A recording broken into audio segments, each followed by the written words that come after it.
Aujourd'hui, c'est Olivier Caillera, un des co-responsables du séminaire, qui va parler. Le titre de son intervention, c'est « Fiction et documentaire qui tracent les frontières et comment ». Alors, Olivier a travaillé beaucoup sur la fiction, il a publié plusieurs ouvrages, mais je pense que c'est ton dernier ouvrage, n'est-ce pas? Oui, Voilà, Définir la fiction, hein, qui a été très très bien sous-titré du roman au jeu d'échecs. Hein. Merci beaucoup. Bonjour à tous. Tous mes voeux pour cette année qui commence. Et merci d'avoir bravé les éléments pour être avec nous aujourd'hui. Donc, j'ai prévu beaucoup de choses avec la volonté. Alors, contrairement à ce que je fais d'ordinaire dans ce séminaire, j'essaye toujours de présenter des travaux en cours. Là, c'est moins le cas puisque le thème de l'année suppose plus de faire une espèce de rétrospective. Alors, c'est pas non plus 30 ans de travaux, mais de reprendre une accumulation de prises de position qui a été faite sur les dernières années, notamment donc depuis la soutenance de ma thèse, donc il y a maintenant 10 ans, et puis la publication qui a suivi donc de définir la fiction, et puis des travaux un peu plus isolés, sur lesquels il y a bien entendu une visibilité moindre, et là c'est l'occasion qui m'est donnée justement de mettre en perspective tout cela. Également en écho à ce que Thomas Pavel donc, a présenté en décembre dernier, et donc en articulation avec la discussion qu'on aura immanquablement avec Françoise Lavocat. Anne Duprat est également présente. Enfin, il y a suffisamment effectivement de répondants, je dirais, dans la salle pour que j'ai une forte appréhension sur cette séance, mais ça va être en même temps très stimulant. Alors, fiction et documentaire, qui trace les frontières et comment? Bien entendu, je ne vais pas vous donner des noms en réponse au qui. Il va s'agir de trancher de façon générale et théorique donc, ces deux questions, et de poser notamment la question de l'applicabilité d'une théorie quand on la déplace d'un objet à l'autre, et donc de la question du périmètre de ce qu'on entend par fiction, puisque suivant le périmètre qu'on se donne, eh bien, le cahier des charges n'est pas le même pour le théoricien. Alors, pour introduire le sujet,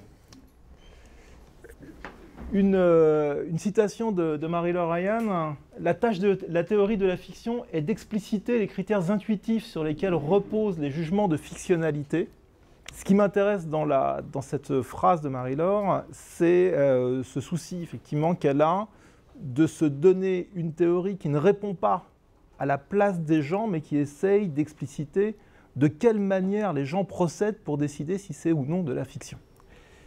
Donc c'est un point de vue qui, pour un sociologue comme moi, est tout à fait en accord avec les convictions professionnelles que j'ai vis-à-vis de mes enquêtés, notamment quand je suis sur un terrain, c'est-à-dire ne pas leur confisquer le dernier mot sur des jugements dont je ne suis, alors pas que le ventriloque, puisqu'il y a bien entendu une valeur ajoutée du théoricien quand on intervient. Il ne s'agit pas simplement de se faire l'écho de ce qu'on entend sur le terrain, mais de ne pas non plus dire, comme d'autres sociologies le défendent, finalement, moi, le sociologue, j'arrive de l'Olympe et je vais dire à la place des gens auprès desquels j'enquête ce qu'eux auraient loupé. Le point de vue que je défends, c'est une approche donc, par un courant donc, qui s'appelle la sociologie pragmatique, donc, qui est apparu à la fin des années 80, début des années 90. Alors, bien entendu, biographiquement, c'est le moment où j'étais étudiant, c'est pas un hasard. Avec notamment donc, les sociologies de Luc Boltanski, de Francis Chateau-Renaud, de Laurent Thévenot, enfin je vais en oublier beaucoup, donc je passe rapidement sur le sujet. L'objectif, c'est de comprendre les catégories de sciences communes, donc c'est ce qui a fait la rupture. Il y a eu beaucoup d'autres raisons de cette rupture, mais notamment avec la sociologie critique de Bourdieu, c'est-à-dire que Bourdieu était partisan de ce qu'on appelle la rupture épistémologique, c'est-à-dire qu'il faut rompre avec le sens commun. En gros, les gens ne savent pas ce qu'ils disent, c'est ce qu'il dit notamment, c'est parce que les gens ne savent pas ce qu'ils disent que ce qu'ils compte plus que ce qu'ils nous disent, ce qu'ils font compte plus que ce qu'ils nous disent, pardon. Et au contraire, la sociologie pragmatique notamment telle qu'elle a été défendue par Boltanski, elle est toujours d'ailleurs, considère qu'on est face à des acteurs experts, qu'on est souvent face, donc quand je dis acteurs, bien entendu, c'est le terme sociologique simplement pour désigner les gens face auxquels on est. Parfois, ça peut être des collectifs, c'est-à-dire quand les gens sont dans une posture d'action commune, on va considérer qu'on est face à un seul acteur, par exemple, qui agit au nom d'une vingtaine de personnes. Et le constat que fait Boltanski et que je partage, c'est que bien souvent, quand on arrive avec la casquette de sociologue sur un terrain, on est face à des gens qui ont souvent lu de la sociologie, qui se sont souvent pas mal renseignés, particulièrement quand on travaille dans des industries de loisirs, des domaines de production culturelle, enfin, face à des personnes qui ont souvent un bagage en sciences sociales, ou en tout cas une curiosité pour ces domaines-là. Donc, on n'est pas là pour dépasser le sens commun ou pour l'infirmer, on est là pour essayer de comprendre un petit peu comment ça fonctionne et qu'est-ce qui se passe dans un groupe social, dans la tête des gens, je n'ai pas cette ambition-là, mais ce qui se passe quand on est face à des personnes qui sont d'accord sur l'idée que ceci ou cela est une fiction, ou au contraire qui sont en désaccord, qui se posent la question est-ce une fiction ou pas, et on peut avoir d'un seul coup une controverse durable parfois qui s'établit pour déterminer la fictionnalité de tel ou tel objet ou de tel ou tel segment d'expérience.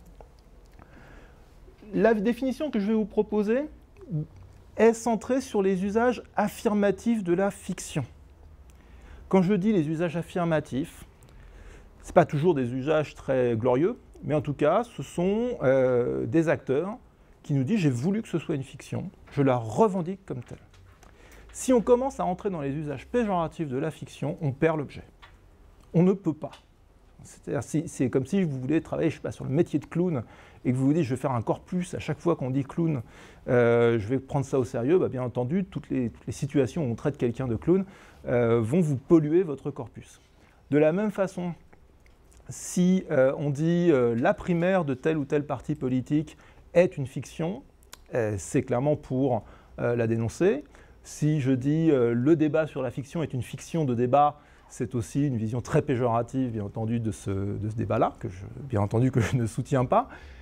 Donc les usages du mot fiction pour dénoncer une mise en scène, une construction mensongère, etc., on les connaît tous, ces usages de la fiction, ne font pas partie du champ de mon travail. Ça ne veut pas dire, bien entendu, qu'on n'en tient pas compte. Quand on a une polysémie de cette nature-là, on est bien obligé d'avoir un œil dessus, mais on ne va pas intégrer dans un champ de variation la totalité de ce qui est appelé fiction, notamment donc, quand on est face à des propos péjoratifs. Sur cet aspect-là, on va également, et ça c'est quelque chose qu'on partage en France, parce qu'apparemment, dès qu'on voyage un peu, ça devient beaucoup plus compliqué. C'est le refus de ce que Marie-Laure Ryan a appelé, qui a été repris et notamment abondamment discuté donc par Françoise dans son récent ouvrage. Donc je parlerai assez peu du livre de Françoise parce que ce sera le sujet de la fois prochaine. Ce n'est pas du tout par légèreté vis-à-vis de cet ouvrage. C'est donc le refus du panfictionnalisme, c'est-à-dire ces approches alors qui pour le coup sont en grande partie venues des sciences sociales, de l'histoire et de la sociologie, avec notamment Jean Baudrillard, qui a été un des grands porteurs de ça, qui consiste à nous dire tout est fiction.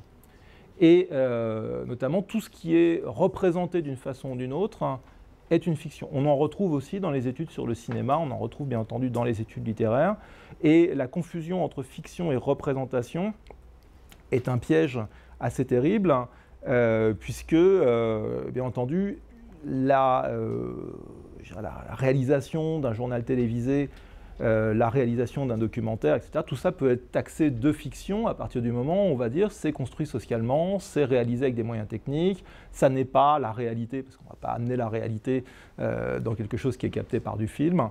Là, ce qui va nous intéresser, c'est qu'est-ce qui fait que face à un segment de film, par exemple, je vais considérer que tel segment est de nature documentaire, et que tel autre est de nature fictionnelle. Je ne vais pas dire « Ah, parce que c'est du film, c'est une fiction, parce qu'il y a des gens qui ont filmé ». Donc on a du perfectionnalisme sur une base plutôt technique, c'est-à-dire à partir du moment où c'est passé sur un média, ça serait devenu de la fiction. le conditionnel s'impose, mais on a d'autres formes de panfictionnalisme sur lesquelles je ne vais pas m'étendre parce que ça a été largement discuté par d'autres auteurs. En tout cas, c'est quelque chose contre lequel je milite fortement. Alors, pourquoi on milite contre ça? C'est parce que, d'un point de vue sociologique, dès qu'on fait du terrain, on est face à des acteurs qui sont préoccupés par la frontière. Tout simplement. Si on avait des acteurs qui s'en moquaient complètement, si tous les acteurs sociaux étaient devenus baudrillardiens et disaient, bon, finalement, on est dans un espace de simulacre et de simulation, et le réel est mort, le crime parfait du réel assassiné par l'homme, tout ça, bon, bah, on s'adapterait. Là, il se trouve que non. On a régulièrement cette question qui peut se poser à une échelle extrêmement micro-sociologique, c'est-à-dire, papa, c'est vrai ce que tu me racontes, c'est une histoire jusqu'à des questions d'ordre macro-sociologique qui peuvent toucher la question de la campagne de Trump, la question de la manière dont le cinéma documentaire évolue, la manière dont l'autofiction aujourd'hui est en train de brouiller certaines de nos catégories en matière littéraire, etc.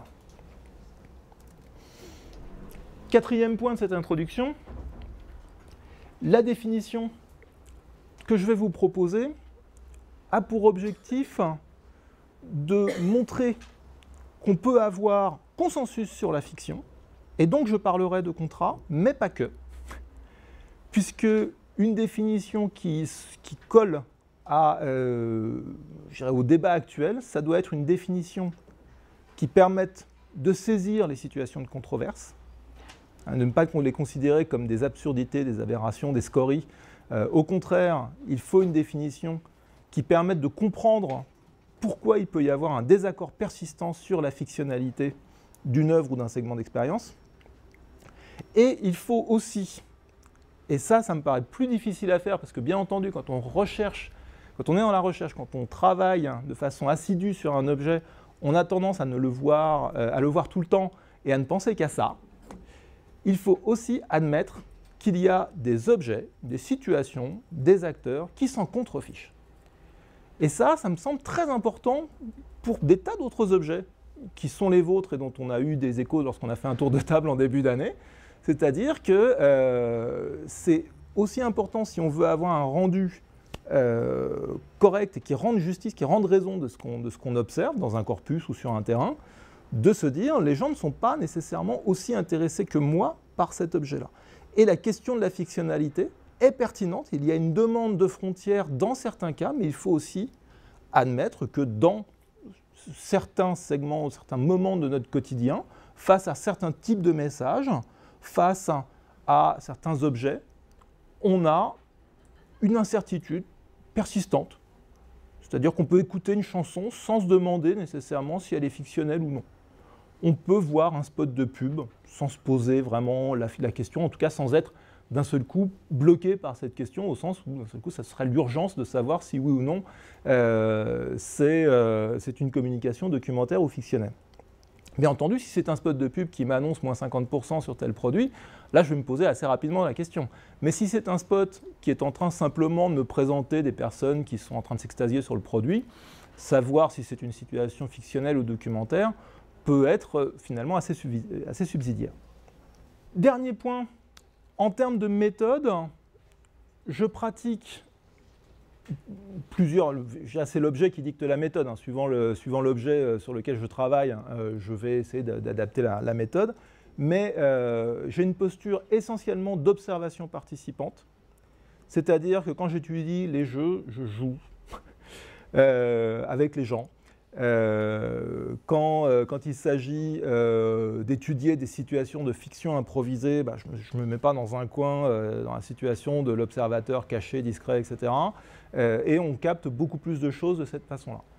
Par ailleurs, je défends l'idée, alors je suis parfois bien seul, mais je continue de le faire, qu'il peut y avoir de la recherche et développement en sciences sociales, comme il y en a en biologie, en physique ou autre, et que quand on trouve des choses nouvelles, ou en tout cas quand on a une expertise dans le domaine des sciences sociales, eh bien si on est amené à scénariser pour un éditeur qui demande un scénario à mettre, je dirais, les mains dans le cambouis au niveau pratique et à développer des choses à partir de ce qu'on a pu observer et acquérir comme connaissance, ça ne me semble pas être une contradiction majeure au niveau professionnel. En tout cas, je ne pratique pas une sociologie qui m'empêcherait d'accepter de travailler avec tel ou tel éditeur. Et donc, j'ai signé effectivement des jeux, des scénarios, etc. Donc, c'est pas le sujet d'aujourd'hui, mais ne soyez pas surpris si dans la discussion, je cite à certains moments des discussions que je peux avoir avec des éditeurs ou avec des auteurs de jeux. Ce sont des gens que je fréquente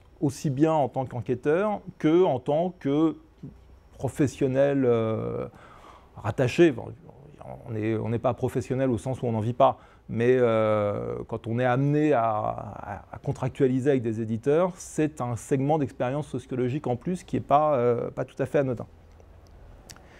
Et c'est le cas donc, dans le jeu de société, c'est le cas dans le jeu de rôle sur table, c'est le cas un tout petit peu en bande dessinée. Enfin, ça m'amène comme ça à avoir des facettes supplémentaires qui ne me semblent pas être un renoncement, mais plutôt un enrichissement de mon regard sur la fiction.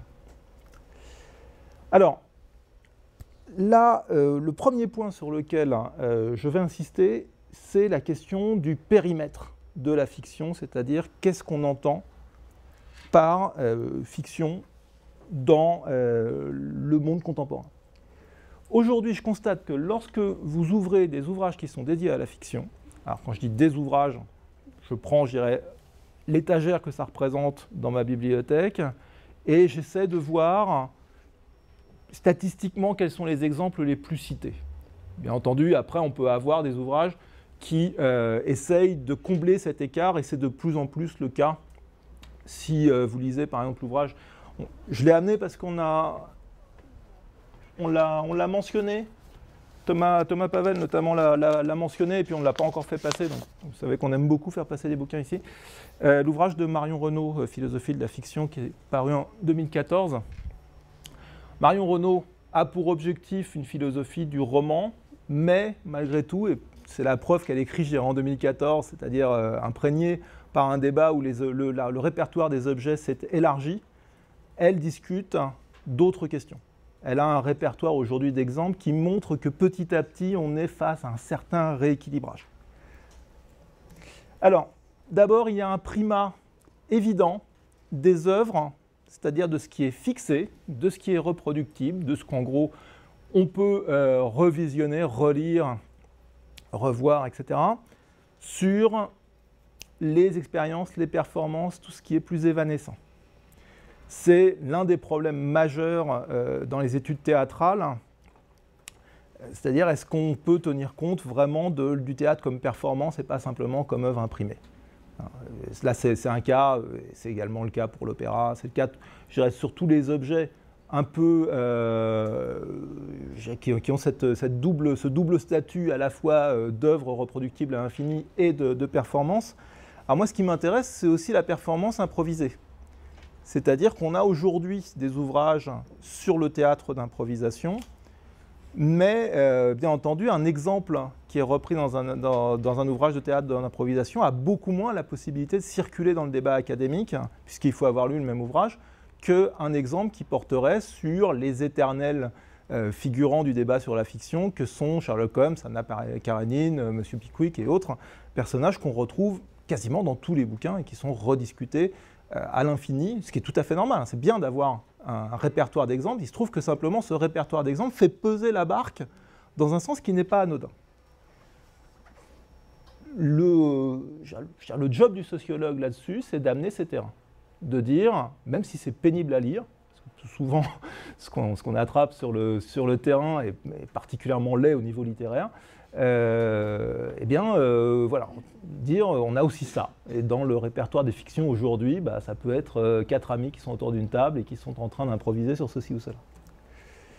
On a un primat des formes langagières et narratives sur toutes les autres formes, qui a été renforcé en plus dans le débat français par la contribution de Ricoeur et l'influence énorme de Temps et Récit. Alors bien entendu, c'est une influence tout à fait légitime, Mais c'est vrai que Ricoeur, en amenant la fameuse cellule mélodique, comme il dit, le mimesis mutos, hein, c'est-à-dire on est sur la représentation et le récit, a placé au cœur du débat les œuvres représentationnelles et narratives et a présenté le narratif comme étant quasiment encapsulé dans la question de la fictionnalité.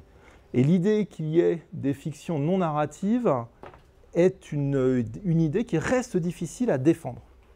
C'est-à-dire que, bien entendu, dès qu'on prend quelques exemples, ça paraît relativement évident, mais comme la question de la narrativité est une question très élastique, c'est-à-dire que même quand on est proche d'une narrativité zéro, on a toujours des tas de théoriciens pour nous expliquer que si, c'est narratif, parce que de toute façon, le lecteur recrée, le spectateur recrée du narratif, même face à une image fixe, etc., que c'est très difficile de dire, finalement, la question de la fictionnalité et la question de la narration sont des questions différentes au niveau conceptuel. C'est-à-dire que la narration est un phénomène sémantique. C'est comment j'organise le sens pour qu'il se produise dans l'esprit du public, une succession causale. Alors bien entendu, on ne va pas entrer dans les détails de ce qu'on peut appeler un récit ou une histoire, mais c'est un phénomène d'organisation du sens. Tandis qu'on va le voir, la fiction est un phénomène de nature beaucoup plus pragmatique, c'est-à-dire que ça ne se lit pas tout simplement au même niveau, ce qui permet d'envisager la congruence de la fictionnalité et du narratif, non pas comme quelque chose de nécessaire, mais comme une régularité historique. Il se trouve que la majorité des fictions qui ont marqué sont narratives. Ça ne veut pas dire que toute fiction est par essence narrative. Et ça ne veut pas dire qu'il faut balayer sous le tapis toutes les fictions non narratives ou toutes les fictions non langagières. Je dirais sur les fictions non langagières, c'est devenu relativement évident qu'on peut voir de la fictionnalité dans de la photographie, dans du cinéma muet, dans de la BD muette, etc. Sur le non-narratif, ça reste problématique. On a également un primat de la fiction mimétique sur la fiction abstraite. Et là, c'est là qu'en général je reçois des projectiles. C'est-à-dire que la fiction abstraite, ça passe pas. Et c'est rigolo parce qu'en fait, quand on regarde l'histoire des arts plastiques, par exemple, ça pose aucun problème. C'est-à-dire que voilà, on visite le musée, on voit que Kandinsky est passé petit à petit vers de plus en plus d'abstractions, qu'on reconnaît de moins en moins les arbres, les volumes et tout ça. Mais quand on dit il y a des fictions où on a juste des octogones, il y a des fictions où on a juste du nombre, tout ça, on dit non, mais là, c'est plus du tout dans l'objet. Enfin, qu'est-ce que c'est que cette fantaisie, d'un seul coup, de ramener des fictions abstraites? Alors, on va y revenir, parce que ce n'est pas du tout une fantaisie, et il y a des arguments très forts pour défendre la présence des fictions abstraites dans cet espace-là. Je ne l'ai pas cité dans la biblio finale, mais pour celles et ceux qui travaillent sur la bande dessinée, il faut lire Thierry Kronstein sur la question du récit en bande dessinée. Enfin, j'imagine que vous l'avez déjà fait, si c'est votre objet. Qui commence son ouvrage sur la narration en bande dessinée, sur la question de la narration des bandes dessinées abstraites. Qu'est-ce que c'est qu'une bande dessinée où il y a un triangle et un carré qui cohabitent dans les cases, et est-ce qu'il peut y avoir de la narrativité dans ces situations-là? Donc aujourd'hui, les fictions abstraites, petit à petit, c'est en train d'entrer dans le champ de ce qui est discuté. Mais c'est évident que si on part uniquement avec Sherlock Holmes et Anna Karenine, c'est difficile d'arriver à des nombres entiers et à des polygones. Les fictions artistiques sont également très dominantes au sens où, bien souvent, on va confondre la question de la fictionnalité avec des questions purement esthétiques ou avec la question de la littérarité. Et on oublie qu'il y a énormément d'usages bêtement utilitaires de la fiction. Et si on ne va pas interroger les gens, si on n'ouvre pas les corpus de fiction utilitaire, c'est sûr qu'on ne les verra jamais. Si on ne va pas interroger quelqu'un qui fait des cahiers de vacances, alors ce n'est pas l'interview de votre vie, hein, mais c'est intéressant d'aller voir quelqu'un qui vous explique que si vous voulez faire des révisions de grammaire et de maths à un enfant de CE2, eh bien, il faut mettre tout ça en fiction, il faut créer des mini-intrigues et tout ça, sinon ça ne passera pas. Si vous avez un tout petit peu l'expérience de l'enseignement des maths ou du soutien scolaire, ne serait-ce qu'en maths, et que vous avez déjà expliqué à un enfant la soustraction avec des sucettes, tu me donnes des sucettes, je t'en revends. Si vous avez déjà coupé le gâteau pour dire voilà comment ça fonctionne les fractions, vous avez un aperçu de tous les usages utilitaires qui ne sont absolument pas stimulant pour nous en termes d'art et d'intérêt esthétique, bien entendu, dans le CRAL. On n'a pas construit l'expertise du CRAL sur les cahiers de vacances, mais malgré tout, il faut admettre l'existence de ces objets-là et le passage de plus en plus répandu, notamment dans les domaines de la pédagogie et de la formation professionnelle, par la fiction, pour essayer de faire passer telle ou telle compétence. Il n'y a pas que la fiction utilitaire de formation. Il peut y avoir des fictions utilitaires dans des domaines sanitaires, sécuritaires, etc. Et puis on a un primat des œuvres légitimes et destinées aux adultes, de préférence romanesque et issues du XIXe siècle, pour compléter un petit peu le répertoire de ces exemples. Donc là, bien entendu, je vais à fond dans le portrait robot de l'œuvre qui domine. C'est problématique de ne pas passer par les œuvres pour enfants, notamment si on place comme argument théorique la question de la compétence fictionnelle. C'est-à-dire, si on considère qu'il y a des outils cognitifs particuliers, qu'il y a un discernement et une reconnaissance de la fiction, eh bien, partir de Tolstoï, c'est peut-être très sympathique au sens où on va relire Anna Karénine plutôt que de relire Oui Oui, mais c'est peut-être pas le point d'entrée idéal pour saisir l'émergence de la compétence fictionnelle chez le jeune enfant. Donc, il y a aussi dans ce choix-là, encore une fois, quelque chose qui peut déséquilibrer la lecture du sujet. Donc, le choix des exemples n'est pas anodin. Je vais vous prendre simplement deux exemples. D'abord, il y a, quand on ne prend des exemples que dans un seul domaine, dans une palette restreinte de domaines, le risque de naturaliser certaines propriétés des objets qu'on étudie en considérant que ce sont des propriétés de la fiction, alors que ce sont les propriétés des fictions qu'on a choisies. Par exemple, donc naturaliser la question de la mimésis, c'est de dire que toute fiction est représentationnelle parce qu'on a choisi d'ignorer donc les fictions abstraites. Deuxième exemple, le risque, quand on étudie un phénomène donné au sein des œuvres ou des expériences de fiction, de fausser l'étude par le choix des exemples. L'étude de l'interactivité aujourd'hui, c'est le sujet sur lequel dont je parlerai très peu, mais c'est le sujet sur lequel je prépare mon prochain ouvrage. L'interactivité aujourd'hui, si vous voyez les titres de colloques, etc., c'est quasiment toujours du digital. C'est-à-dire que l'interactivité analogique, le fait d'avoir des gens qui choisissent de se mettre autour d'une table et d'utiliser la langue naturelle au lieu de se mettre face à un PC et de programmer, c'est quand même avec ça que c'est né. Enfin, le jeu de rôle sur table, type Donjons et Dragons dans les années 70, est beaucoup plus vite à maturité que le jeu vidéo. Mais ça, c'est archi minoritaire. Résultat, vous avez des ouvrages entiers qui sont produits sur l'interactivité qui ne traitent que de la question du code sans tenir compte de la langue naturelle et des capacités interactives, des capacités interprétatives des participants d'une expérience interactive. Donc là, vous voyez que le choix des objets tord littéralement le produit final du chercheur. Sur la métalepse, donc la métalepse, c'est bien entendu un objet extrêmement vaste, c'est-à-dire toutes les situations de confusion entre, par exemple, l'auteur et le personnage qui s'adresse à son auteur, qui s'adresse à son lecteur, etc. Donc toutes les situations où la frontière entre les niveaux diégétiques de la fiction est brouillée, soit vers le bas, soit vers le haut. Enfin, c'est une série de motifs en métalepse. On peut, si on ne prend que des œuvres et pas des expériences, avoir le sentiment que la métalepse, au sens fort, c'est-à-dire l'entrée dans la fiction, est impossible. C'est notamment ce que défend Françoise. Donc, je ne vais pas insister sur le sujet, mais ton chapitre sur la métalepse n'est fondé que sur des expériences d'œuvres fixées. Par exemple, on ne peut pas entrer effectivement dans le film de Woody Allen, dans lequel, au contraire, donc La Rose pourpre du Caire, les personnages n'arrêtent pas d'entrer et de sortir du film. Donc si moi je ne peux pas entrer, on peut conclure que la métalepse est impossible. La métalepse du spectateur dans le film de Woody Allen. Sauf que, bien entendu, ce n'est pas une question de fictionnalité, ça n'est pas une frontière de la fiction, c'est une frontière du film. C'est-à-dire je ne peux pas plus entrer dans un film de Woody Allen que je ne peux entrer dans un film documentaire. Parce que c'est un film. C'est-à-dire c'est une distinction de type logique. Je ne suis pas une image, je suis un bonhomme en chair et en os.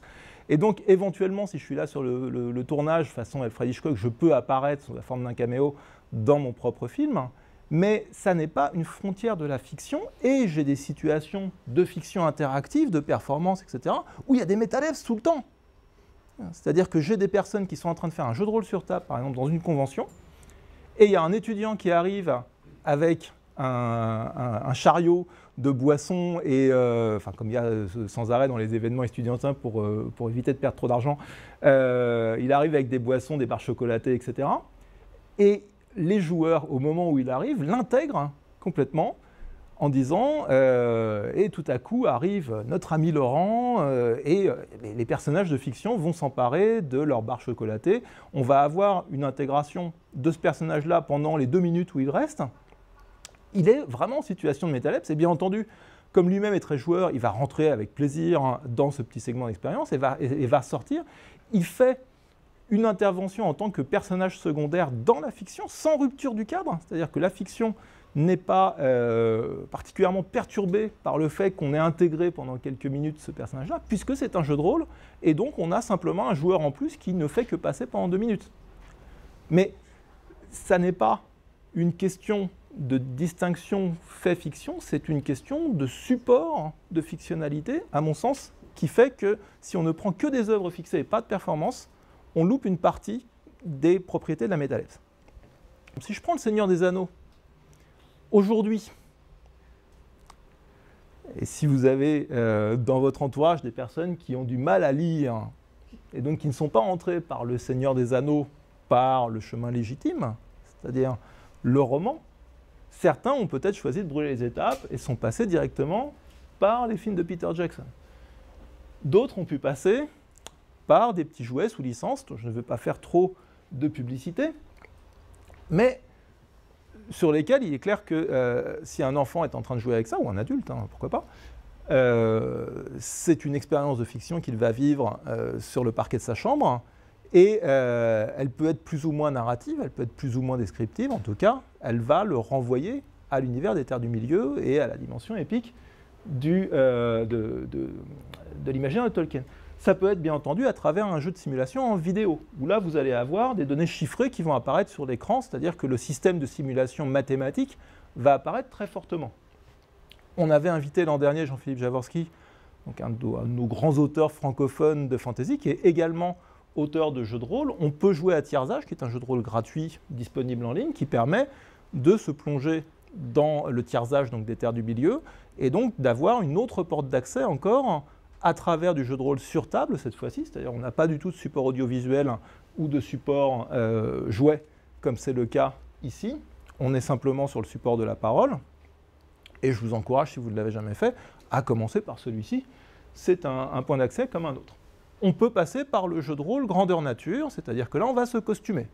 Là, je vous renvoie plutôt aux travaux de Sébastien Cap, qu'on avait également invité donc il y a 2 ans maintenant, et qui est un spécialiste de ces questions-là. Et puis, je peux avoir aussi le jeu d'échecs, avec donc la compagnie de l'anneau face aux troupes du Mordor. Et là, je vais appliquer tout simplement les règles très abstraites des échecs. Sauf que si je me fais prendre Gimli ou Legolas, ça ne va pas être la même chose que si je me fais prendre un fou. C'est-à-dire qu'il va y avoir une dimension plus personnalisée des pièces si on leur a donné cette structure-là, cette aspectualité-là. Donc, à travers ce jeu donc, sous licence. Ma palette des fictions, elle est là. Et là, je suis encore que dans le loisir, je ne suis pas dans l'utilitaire. C'est-à-dire qu'on pourrait dire, ta barque, elle est encore déséquilibrée par rapport à ce que tu viens de nous dire. Alors là-dedans, j'ai fini par les échecs. C'est-à-dire que j'ai fini par de la fiction la plus abstraite. Souvent, on cite les échecs comme le point un peu limite. C'est-à-dire que est-ce que c'est encore représentationnel? Alors, il y a des lectures très mimétiques des échecs, on nous dit que c'est une bataille avec des troupes, et des lectures au contraire très axiomatiques, très froides, très abstraites des échecs, en disant non, c'est juste une approche purement syntaxique, c'est-à-dire des pièces qui peuvent se déplacer ou non d'une case à une autre. La question des fictions mimétiques, ce qui est intéressant, c'est que quand on creuse, et notamment si ça vous intéresse, je vous recommande l'ouvrage de Jean-Pierre Clairaut, donc les raisons de la fiction. Quand on creuse, on s'aperçoit que la tradition de la fiction abstraite, elle est aussi ancienne, finalement, que la mimésis d'Aristote, que les discussions sur la fiction, les spectacles, etc., qui se lancent dans l'Antiquité, puisqu'on repart de Platon et d'Aristote. Et c'est très agaçant, notamment, de se faire épingler sur la mimésis et sur l'idée que toute fiction est mimétique par des aristotéliciens, et de s'apercevoir au bout d'un quart d'heure de discussion que ce sont des gens qui n'ont pas lu les secondes analytiques. C'est-à-dire que chez Aristote, il y a une œuvre mathématique. Elle n'est pas très digeste, je le concède, mais elle existe. Donc si on est un aristotélicien, on va jusqu'au bout du truc, et on essaye de lire, y compris cette partie-là, où Aristote nous définit l'abstraction. Et par ailleurs, on sait que chez Platon, on a toute une naissance également de la fiction abstraite, à travers notamment les figures géométriques abstraites. Cette tradition de la fiction mathématique, elle est donc très ancienne, elle est extrêmement légitime, elle a vécu également sa vie, je dirais, de tradition intellectuelle avec un enrichissement bibliographique au fil des siècles, mais simplement elle a vécu pendant des siècles, effectivement, de façon très indépendante de l'étude des fictions littéraires et des fictions picturales, audiovisuelles, etc. Ce qui fait qu'aujourd'hui, on a intérêt à rapprocher les deux, c'est que depuis une quarantaine, une cinquantaine d'années maintenant, le jeu de simulation, c'est-à-dire le jeu de plateau, le jeu vidéo, le jeu de rôle sur table, le jeu de rôle grandeur nature, c'est-à-dire tous ces jeux dans lesquels on a à la fois une thématique forte, c'est-à-dire la représentation d'un univers, d'une intrigue, de personnages, d'enjeux qui les motivent, etc. Et en même temps, un moteur logico-mathématique, un système de règles qui est adapté à cet univers-là, à ces enjeux-là. Tout cela fait qu'on doit aujourd'hui, dans ces univers-là, quand on travaille avec des éditeurs de jeux, avoir la double culture de la fiction abstraite et de la fiction mimétique. Et si on n'a pas cette double culture, on doit être au moins capable de dialoguer avec la culture de l'autre.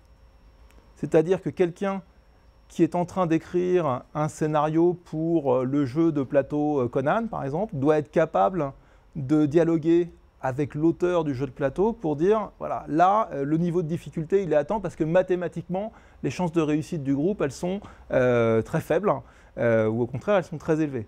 Et ça va être une discussion sur la manière dont le moteur logico-mathématique tourne. Ça, c'est de la fiction abstraite. Et être capable de discuter avec un codeur quand on est dans un studio de jeux vidéo, même si on vient d'une filière art plastique, d'une filière littéraire, etc., c'est ce qu'on attend aujourd'hui des professionnels qui sont dans ces univers-là. C'est-à-dire qu'on avait jusqu'ici deux traditions indépendantes, une tradition à dominante plutôt littéraire, une tradition très mathématique. On sait qu'en général, les littéraires et les mathématiciens, en raison des filières d'orientation au niveau du secondaire, etc., en France comme dans beaucoup de pays, sont deux catégories de population qui dialoguent peu, en tout cas qui dialoguent peu sur ces sujets-là. Aujourd'hui, on est obligé de les faire dialoguer parce que de fait, c'est comme ça que ces nouvelles formes de fiction fonctionnent, c'est-à-dire en accrochant des outils mimétiques à des outils logico-mathématiques. Et quand l'accroche est bien faite, ça peut donner un succès planétaire. Ça nous permet, et je renvoie à la diapo précédente, c'est-à-dire que j'avais commencé par le roman de Tolkien, et puis petit à petit, donc on était allé dans des choses de plus en plus mathématisées jusqu'au jeu d'échecs. Donc quand je disais du roman au jeu d'échecs, le sous-titre de définir la fiction, c'était une façon de rendre les choses un petit peu graphiques à travers l'univers du Seigneur des Anneaux. Ça nous permet d'avoir, quand on envisage le paysage de la fiction, un pôle axiomatique, c'est-à-dire un pôle sur lequel on est à des très hauts niveaux d'abstraction, dans lesquels Donc on va pouvoir placer des œuvres ou des expériences sur un continuum qui va du plus mimétique, c'est-à-dire le roman, le film, jusqu'au plus abstrait, jusqu'au plus axiomatique, c'est-à-dire typiquement le jeu d'échecs avec simplement des figurines qui vont représenter Aragorn ou Sauron ou autre personnage de l'univers de Tolkien. Et finalement, cette idée d'une continuité, cette idée qu'on ne peut pas fixer une frontière précise entre jeu abstrait et jeu de simulation, parce que finalement, dans un jeu, même vous voyez, les jeux très abstraits, le Tetris ou autre, hein, on a toujours des théoriciens qui sont capables de nous dire « oui, mais ça simule ça, ça représente ceci ou cela ». On est toujours capable d'introduire une dimension mimétique, de voir une dimension mimétique, même dans des systèmes d'un très haut niveau d'abstraction. Si vous lisez par exemple l'histoire du jeu d'échecs, depuis l'Antiquité, hein, il y a un ouvrage de Thierry de Police qui explique tout ça très bien en française. Dans l'histoire du jeu d'échecs, hein, on a longtemps interdit certains points de règle pour des raisons mimétiques. Par exemple, on ne pouvait pas avoir 2 dames sur l'échiquier parce que le roi aurait été bigame. Donc il fallait que la première dame ait été prise pour qu'on puisse promouvoir un pion. Vous savez qu'un pion qui arrive en 8e ligne peut devenir une dame, mais on n'avait pas le droit d'avoir 2 dames. Et il a fallu, alors je crois que c'est Isabelle la Catholique qui a permis ce basculement, qui était une grande joueuse d'échecs, pour permettre donc ce changement d'un point de règle. Mais là, on voit que c'était un interdit qui n'avait pas grand-chose à voir avec le fonctionnement logico-mathématique du jeu. Alors, un exemple avec un jeu japonais, Kobayakawa. Kobayakawa, c'est un jeu extrêmement abstrait. C'est-à-dire que quand vous ouvrez la boîte, vous vous dites « mais il n'y a vraiment rien dans ce jeu ». Il y a 15 cartes, numérotées de 1 à 15. Il y a un petit jeton premier joueur et il y a des petites rondelles comme ça. On a chacun 4 petites rondelles et le but du jeu est d'en avoir le plus possible à la fin. Donc avec 15 cartes, on est face à quelque chose d'extrêmement minimaliste et de particulièrement efficace. C'est un jeu qui se joue très vite, qui est très bien noté, je dirais, sur les forums de jeu, en raison justement de son extrême simplicité. Pour vous apprendre en 2 minutes à jouer, vous recevez chacun une carte. Par exemple, vous avez la carte numéro 9. Au milieu, il y a une carte, une des 15 aussi, qui est donc le Kobayakawa. Par exemple, c'est le numéro 4. Et chacun son tour, on doit piocher une carte de la pioche et choisir soit de remplacer la carte qu'on a en main, soit de remplacer le Kobayakawa. Mettons, je pioche le 14. Est-ce que je vais choisir de le garder dans ma main, et donc personne ne saura que j'ai le 14, ou au contraire, est-ce que je vais remplacer le Kobayakawa actuel, qui est au milieu de la table, par le 14. Une fois que tout le monde a fait ça, c'est-à-dire changer sa carte ou changer le Kobayakawa, on fait un deuxième tour et on choisit si on participe ou non à la bataille. La bataille consiste juste à poser sa carte et à dire, voilà, je suis plus fort que vous parce que j'ai mis une carte de plus grande valeur. L'astuce suprême de ce jeu, c'est que celui qui pose la carte la plus petite, on lui additionne la valeur du Kobayakawa qui est au milieu. Alors si j'ai posé un 14 au milieu, bien entendu, celui qui a la carte la plus petite est obligé de gagner puisque la carte la plus forte est au maximum à 15. Ça y est, vous savez jouer. C'est-à-dire il faudrait faire 2-3 tours pour que vous soyez bien familier de... Donc vous voyez qu'on a uniquement des valeurs de 1 à 15 et un outil de comparaison, est-ce que je suis plus fort ou non que la carte du voisin. Sauf que maintenant, si j'ouvre la boîte du jeu, je vais avoir une description. Durant le Moyen-Âge japonais, les clans samouraïs, dont le vôtre, donc ce n'est pas une promesse d'immersion majeure, hein, mais il y a quand même une adresse à la deuxième personne, se battent pour la domination des terres de l'archipel. Mais faites attention, être le plus fort ne suffit pas toujours, car les alliances du puissant clan Kobayakawa changent comme le vent, accordant la victoire aux plus faibles. Aurez-vous de quoi les en empêcher? C'est-à-dire que cette fichue carte qui est au milieu, ça devient un clan mercenaire qui va s'allier, alors pas nécessairement mercenaire, plutôt redresseur de tort, puisqu'il s'allie toujours aux plus faibles. Et donc on a une lecture qui peut être totalement abstraite du jeu, en étant simplement dans un univers de nombres, soit une lecture très médiévale, japonisante, limite un petit peu épique, hein, je pars à la bataille ou je n'y vais pas, suivant donc le versant qu'on choisit de retenir.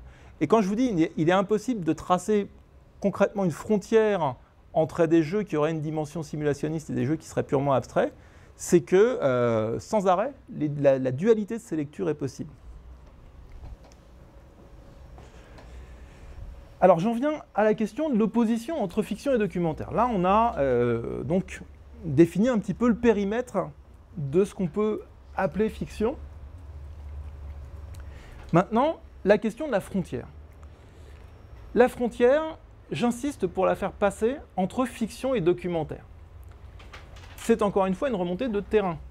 C'est-à-dire que lorsque je pose la question, par exemple, à des bibliothécaires, à des organisateurs de festivals, enfin ça dépend des enquêtes, hein, mais lorsqu'on est amené à poser la question à quoi vous opposez la fiction, alors certains répondent à la non-fiction, on sent qu'ils ont déjà l'habitude de répondre à cette question-là par une belle échappatoire, mais en général ils disent on l'oppose au documentaire. C'est-à-dire dans une bibliothèque, il y a, là-bas il y a les fictions et là-bas il y a les documentaires, qui peuvent être donc des ouvrages d'une très grande hétérogénéité. Quand vous allez dans des librairies anglophones particulièrement, vous avez fiction et non-fiction qui servent vraiment à vous découper le point de vente. Et alors là, c'est vraiment non-fiction, c'est même pas la notion de documentaire. Quand vous êtes sur l'organisation de festivals, que ce soit des festivals littéraires, cinématographiques et tout ça, on va avoir dans les points de sélection des œuvres la question de savoir si c'est du fictionnel ou du documentaire. C'est également le cas pour pas mal de prix littéraires ou de prix cinématographiques. Donc, pour aborder la question de la fictionnalité, il m'a paru central de comprendre ce qu'on entend par documentarité. Cette documentarité, elle suppose, pour essayer de renouveler les lectures qu'on peut en faire, et notamment la dernière fois qu'on s'est vu, Thomas Pavel a pris mon chapeau, donc que j'ai pris soin de ramener, et je l'amènerai dans 15 jours si Françoise veut faire l'exercice du chapeau bolivien, puisqu'il vient de Bolivie, pour présenter la question de l'appréhension documentaire des objets. Je pense que personne dans cette salle n'est assez fictionnaliste pour me dire que ce chapeau est une pure création de l'esprit. Il a l'air quand même tout à fait tangible. Et vous avez une version visuelle pour l'instant de ce chapeau. Alors, hop, je peux vous adresser une version sonore. Vous voyez que vous entendez que si ce chapeau avait eu un son de cristal ou d'acier inox, vous auriez déjà eu un problème de concordance des versions audio et vidéo, je dirais, du chapeau. C'est-à-dire qu'on va s'assurer de la réalité de ce chapeau si on a un doute, en le manipulant, en l'écoutant, en écoutant ce qu'on peut en sortir comme son. Je ne vous fais pas l'injure de le goûter ou de le flairer, mais avec nos 5 sens, déjà, on va pouvoir faire des recoupements et s'assurer de la concordance des versions qu'on en a. Pourquoi je pars de versions ? D'une part, parce que c'est une tradition sociologique et philosophique, je dirais, l'étude du monde comme fruit de versions hétérogènes, et d'autre part parce que ça correspond quand même beaucoup plus à ce que j'observe dans la comparaison, dans le traitement des œuvres, que la version propositionnelle, c'est-à-dire l'objet ou le monde comme une série de propositions vraies ou fausses, telles que Wittgenstein parmi les premiers, mais ensuite toute la tradition de philosophie analytique et une grosse partie des analystes contemporains considèrent que on commence par traiter les objets comme suite de propositions non contradictoires, ou éventuellement contradictoires si on admet l'existence, la possibilité de paradoxe. Je pourrais énoncer toute une série de propositions sur ce chapeau. Ça me semble être une démarche perdant-perdant. C'est-à-dire c'est perdant pour moi et c'est perdant pour le chapeau. Parce que ce qui est intéressant dans ce chapeau, c'est pas que c'est une série de propositions.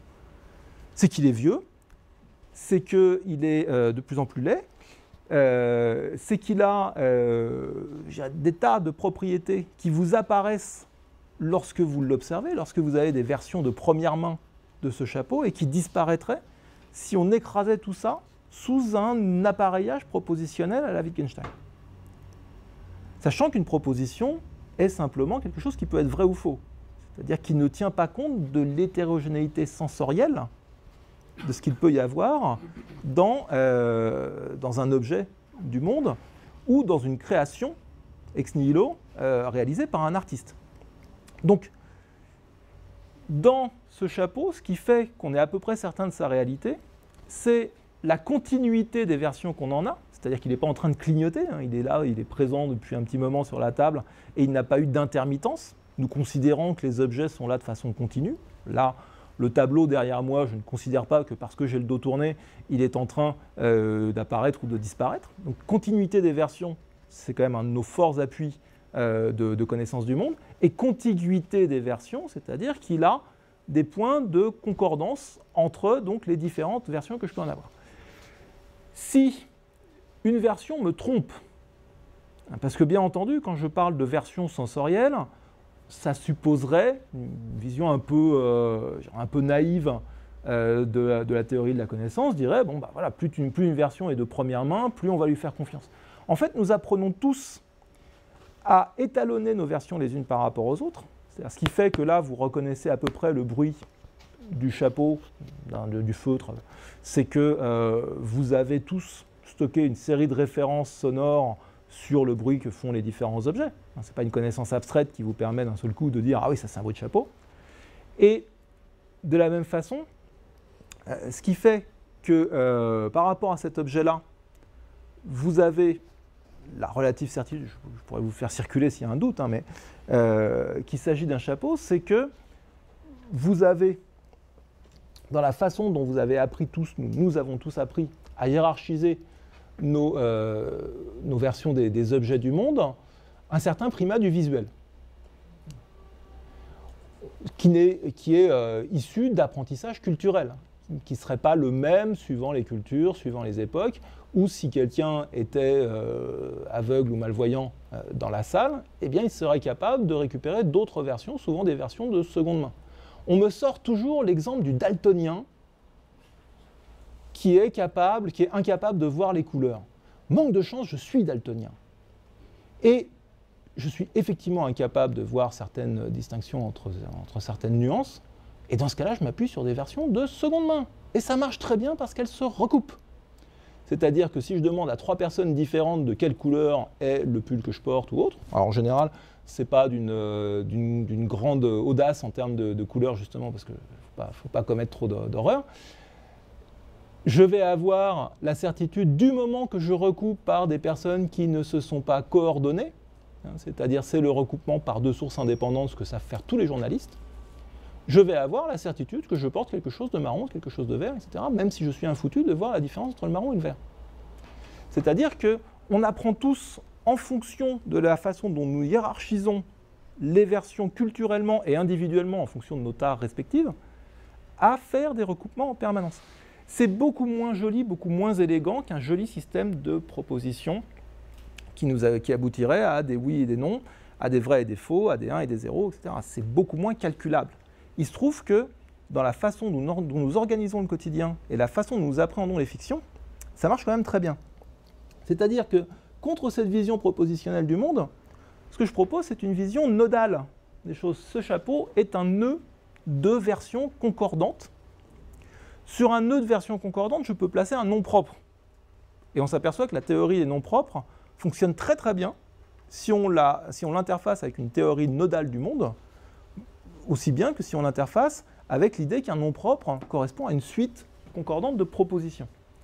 Les êtres donc, vont fonctionner comme un nœud de version concordante. Bien entendu, le découpage, la catégorisation du monde est également très culturel, c'est-à-dire qu'on ne va pas catégoriser et nommer les choses dans un pays occidental comme on le ferait dans d'autres cultures, dans d'autres époques également.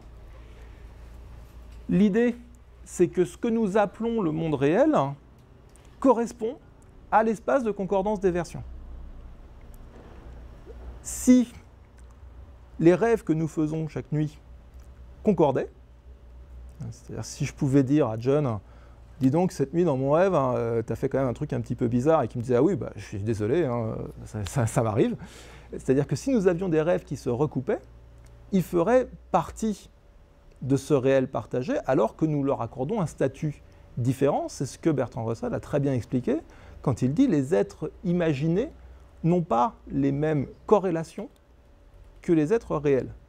C'est-à-dire, il prend l'exemple du couteau que voit Macbeth, et qui est une hallucination, et il dit c'est pas que le couteau n'est pas là, c'est que ce couteau n'est que visible. C'est-à-dire qu'il a une absence de corrélation, de recoupement, si vous voulez, tactile, tangible, qui fait qu'il n'est pas à considérer comme inexistant, il est à considérer comme ayant un tissu de versions non concordantes avec les autres. Donc c'est la question de la concordance d'une version à une autre, et cette concordance est toujours partielle. Quand on recoupe deux versions hétérogènes, parce qu'elles sont hétérogènes, la concordance est toujours partielle. Le meilleur exemple, ça reste les empreintes digitales. Vous savez que quand on veut faire correspondre deux empreintes digitales, c'est par les points de concordance, les points de recoupement entre deux empreintes, à partir d'un certain nombre de points de recoupement, on va dire que c'est la même personne qui a laissé ces deux empreintes-là. Mais vous n'avez jamais deux empreintes rigoureusement identiques. C'est-à-dire que cette forme de concordance, elle a le mérite d'être très applicable quand on est sur la création de mondes fictionnels. Quand on se lance dans la création d'un monde fictionnel, on avait présenté, s'il y a des personnes que cette question intéresse, on avait présenté ça avec Coralie David il y a maintenant 2 ans, et ça a donné lieu à la publication d'un article dont je pourrais donner la référence, donc sur la création de monde, la création de guides fictionnels. C'est la collection Ourobor chez Mnemos, l'éditeur lyonnais, qui vous propose donc des livres de visites de mondes inexistants, de mondes fictionnels. Donc vous en avez un sur Lovecraft, vous en avez un sur Jules Verne, et à chaque fois vous avez des guides très complets, y compris avec des cartes, des illustrations, des versions différentes, puisqu'il y a plusieurs voyageurs qui se baladent dans le même monde. Et en fait, quand on regarde comment ils travaillent chez Mnemos sur ce genre de projet, ils travaillent uniquement par mise en concordance des versions. C'est-à-dire que dès qu'un cartographe a envoyé quelque chose, il le met à la disposition de tout le monde. On dit « Oula, c'est pas raccord avec ce que l'illustrateur a produit sur tel temple. Est-ce que tu peux corriger ceci ou cela ?» Alors, en fonction des coûts respectifs de l'illustration ou de la cartographie, on essaye de faire changer celui qui va le moins être impacté. Et le texte également doit chercher à être en concordance, mais il ne s'agit pas d'une équivalence complète point par point, comme on l'aurait avec des propositions.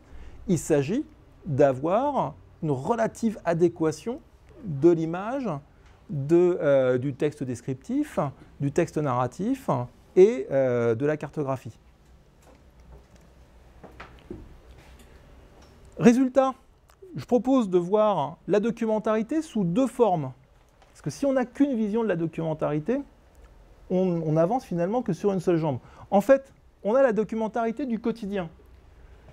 Quand on considère qu'un message, un propos est documentaire au quotidien, c'est qu'en général, il se recoupe avec d'autres versions. Si quelqu'un me ment, en général, je vais identifier ce mensonge par recoupement avec le témoignage d'autres personnes ou avec des objets qui vont le mettre en défaut. Si un journaliste ou un documentariste produit donc des mensonges dans un cadre documentaire, c'est en général par recoupement qu'on va le coincer. Mais c'est bien entendu pas la seule manière dont on produit du savoir documentaire dans nos sociétés. L'autre grande manière, c'est la documentarité scientifique, celle qu'on va obtenir par isomorphisme, c'est-à-dire la correspondance point par point que je peux avoir entre ce que produit un système mathématique abstrait et les données étalonnées, les versions étalonnées du monde que je vais pouvoir recueillir. Mettons, je pèse le chapeau bolivien, je prends toutes les cotes pour avoir une version étalonnée de ce qu'il est en tant qu'objet physique, et je le lance à travers la salle. Si j'ai un simulateur de balistique sur mon ordinateur qui me calcule le point de chute en fonction de ce que j'ai réalisé, et que le point de chute est exactement ce que j'ai observé, donc les versions du chapeau qui volent au milieu de la salle, je ne vais pas vous le faire, mais, et les chiffres que j'obtiens à travers mon simulateur scientifique, j'aurai de la documentarité axiomatique. C'est comme ça que je vais pouvoir faire fonctionner des modèles prédictifs dans toutes sortes de sciences exactes. Donc cette forme de documentarité-là, elle est beaucoup plus complexe à cerner puisqu'elle suppose donc, l'étalonnage des versions, le fait d'avoir des versions relativement normées, et de la maîtrise de systèmes abstraits. Ces deux formes de documentarité peuvent maintenant entrer dans notre espace global de la fiction. C'est-à-dire que je vous ai parlé d'un pôle mimétique de la fiction et d'un pôle axiomatique. Je vous ai dit, dans le pôle mimétique, on a ce qu'on a l'habitude d'y placer, c'est-à-dire le roman, le conte, la fable, et puis le film, l'œuvre dramatique, enfin toutes sortes de contenus, entre guillemets, purement mimétiques. Je peux déjà les mathématiser un petit peu si j'ai un petit peu de culture oulipienne, etc. Mais globalement, on est sur le pôle mimétique.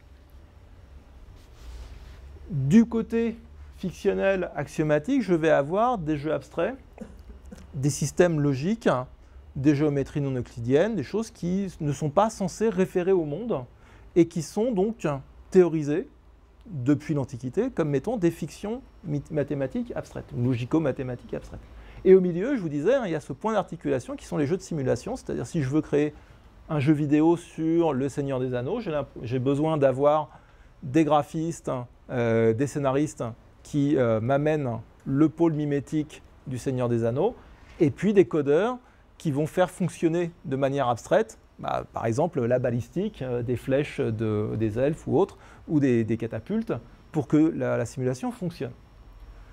Du côté documentaire, j'ai quelque chose qui est remarquablement symétrique, c'est-à-dire quand je suis sur le quotidien, l'enquête journalistique, ou l'enquête policière éventuellement, mais l'enquête policière, je dirais à l'ancienne, peu instrumentalisée, enfin peu scientifique, je vais être exclusivement sur la question du recoupement, c'est-à-dire que je vais avoir des témoignages, des reportages, des biographies donc, qui sont soumis à des contraintes de recoupement. Je peux accuser la personne de mentir, tandis que je ne peux pas accuser un romancier de mentir.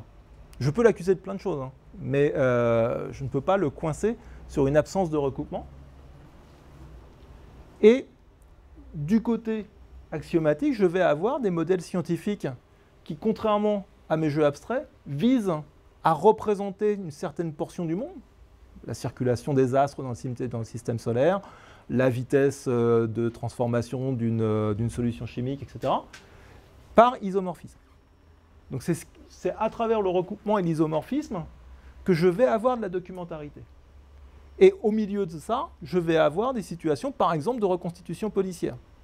Reconstitution avec de la balistique et puis des enquêteurs qui vont dire oui, mais à ce moment-là, il faisait nuit, à ce moment-là, il y avait ceci ou cela. C'est-à-dire qu'ils vont amener la dimension conjoncturelle, je dirais, de ce qui s'est passé à tel endroit, là où d'autres vont amener donc une dimension beaucoup plus scientifique.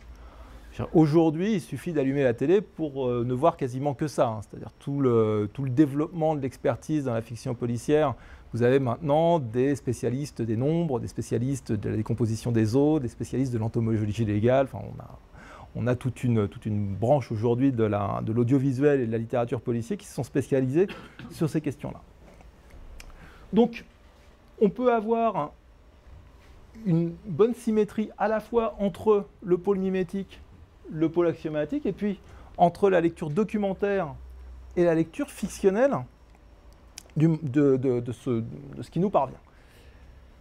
La question pour l'instant, et vous voyez que je n'ai pas mis de frontières, j'ai mis ça sur une vaste projection blanche, c'est comment on fait passer donc, la définition de la fiction et les frontières entre fiction et documentaire dans cet espace-là. Donc, la proposition de définition que je fais, que j'amende légèrement, mais qui est quand même stable depuis la publication de Définir la fiction, c'est l'idée qu'est fictionnelle, donc un cadre social qui va lever les contraintes de preuve, donc preuve par recoupement ou preuve par isomorphisme, sur les messages qui sont échangés au sein de ce cadre. Je vais revenir sur la notion de cadre, puisque ça va être le dernier point de ma démonstration.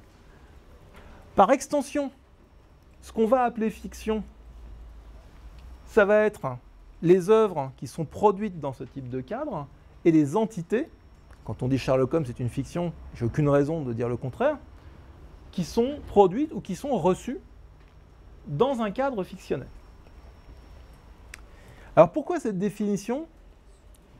D'abord, parce qu'elle permet d'exclure des éléments dont je vous ai dit, j'essaye de ne pas les naturaliser dans la définition de la fiction. C'est-à-dire que on ne fait pas intervenir là-dedans la notion de récit. On est dans un séminaire de narratologie, je ne vais pas vous dire que le récit ne m'intéresse pas. Simplement, je pense qu'il faut penser le récit en articulation avec la question de la documentarité et la question de la fictionnalité. C'est pour ça qu'on a produit, notamment avec ma collègue Réjeanne Vallée, des analyses sur la question documentarité, fictionnalité dans un récit comme Entre les murs, le livre de Bégodeau, puis le film, donc l'une des Palmes d'Or françaises à Cannes, pour voir comment se gérait cette articulation-là. Mais dire par définition une fiction est narrative, ça me semble être un coup de force que je me refuse à faire. On ne fait pas non plus intervenir la logique, puisque vous voyez que la logique, elle est intervenue à plusieurs reprises dans ma présentation, mais pas du tout comme utilisation, comme outil d'analyse de toutes les fictions, mais plutôt comme un des objets qu'il s'agit d'analyser. Si je suis face à une énigme logique, elle est dans le paysage des fictions qui m'intéressent. Les énigmes, par exemple, de pur et de pire, vous savez, dans les bouquins de Raymond Smullyan, vous avez les purs qui disent toujours la vérité et les pires qui mentent toujours, et à chaque fois, vous avez un pur et un pire qui vous disent ceci ou cela, et il faut en tirer toute une série de conclusions. C'est très narrativisé pour le coup. Là, on est sur une forme très narrative, sachant que le choix que fait Smullyan quand il invente les purs et les pires, c'est de dire je vais créer des petites bestioles, des petits individus, pour rendre compréhensible le calcul propositionnel, parce que mes étudiants ne comprennent pas. Donc il a un usage utilitaire de la fiction.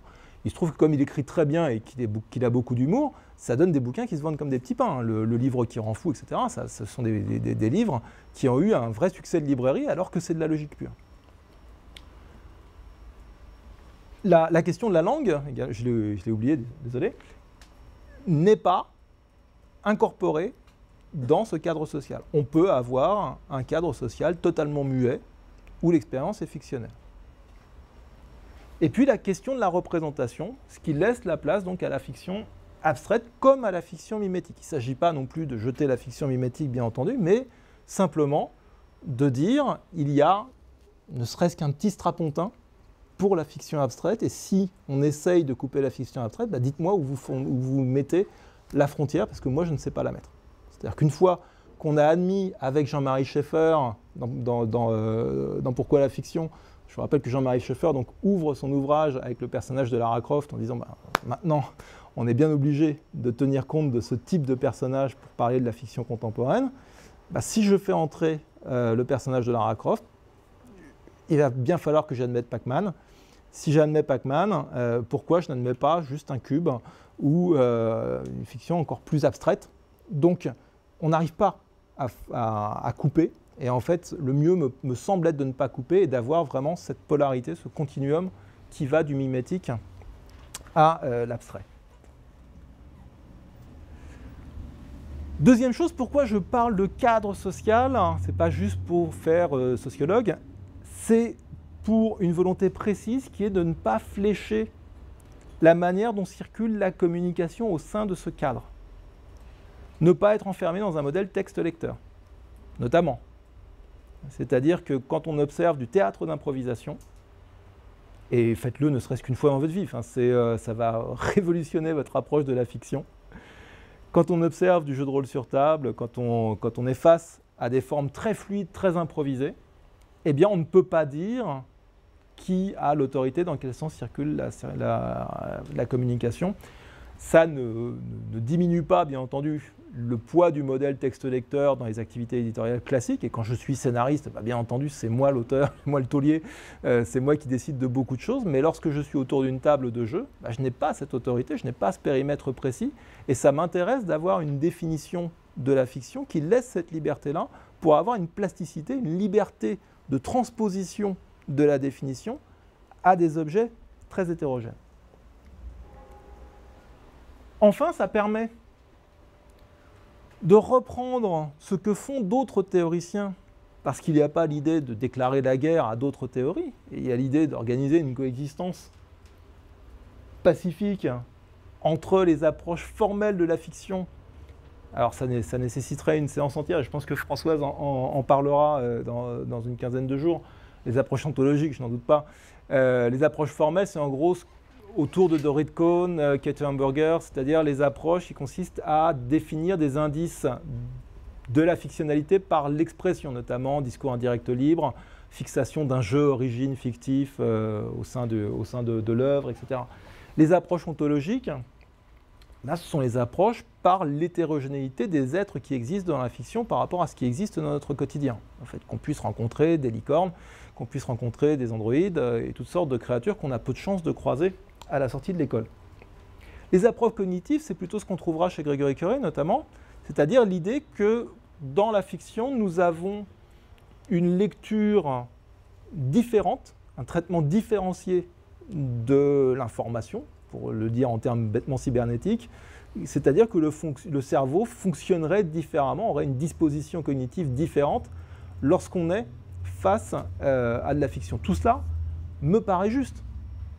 C'est-à-dire que j'ai aucune raison de jeter à la poubelle toutes ces œuvres et puis tous ces grands auteurs derrière, parce que c'est quand même à chaque fois des grandes traditions qui se trouvent derrière. Simplement, ça ne me paraît pas définitoire de la fiction. C'est-à-dire, pour poser une définition de la fiction, il me semble que ce qui est prioritaire, c'est l'approche pragmatique, c'est-à-dire l'approche par le cadrage des œuvres et des expériences, et qu'une fois qu'on a coupé la contrainte, qu'on a levé la contrainte de preuve, la contrainte de recoupement ou d'isomorphisme, on peut laisser entrer les licornes, on peut déplacer les points d'observation de la diégèse dont on parle et avoir du discours indirect libre, déplacer également donc, les approches cognitives pour nous placer dans la peau du salaud, par exemple, pour nous faire pleurer sur des personnages qui n'existent pas, pour déplacer le traitement de l'information et la gestion des émotions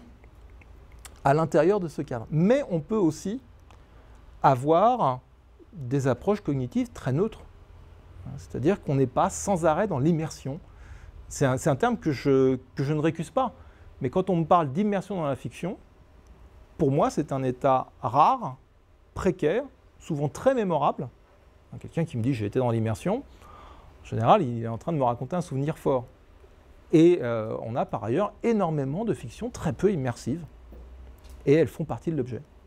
C'est-à-dire que des fictions à immersion faible, on en a quasiment tous les jours à la télé. C'est-à-dire des fictions qui sont pensées pour faire autre chose en même temps, qui ne sont pas pensées pour qu'on soit scotché dessus. On a bien entendu des fictions très peu immersives dans le domaine pédagogique.